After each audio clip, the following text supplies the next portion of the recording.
ప్రభు నామమున అందరికీ శుభోదయం.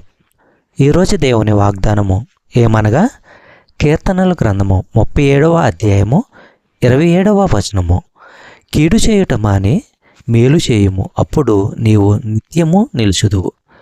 సహోదరులారా, చెడు నుంచి తిరిగి మంచిని చేస్తూ ఉండు, అప్పుడు శాశ్వతంగా బ్రతుకుతావు. నిజమైన భక్తి విషయంలో చేయవలసినవి 2 ఉన్నాయి.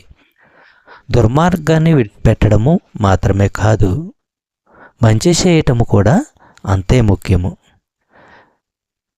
యోబు గ్రంథము 28వ అధ్యాయము 28వ వచనము మనము పరిశీలించినట్లయితే, మరియు యెహోవా యందలి భయభక్తులే జ్ఞానమనియు దుష్టత్వము విడుచుటయే వివేకమనియు ఆయన నరులకు సెలవిచ్చాను.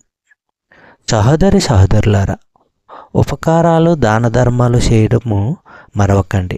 ఇలాంటి అర్పణలంటే దేవునికి ఇష్టము. చెప్పబడిన వాగ్దానము దేవుడు దీవించి ఆశీర్వదించును గాక. ఆమేన్.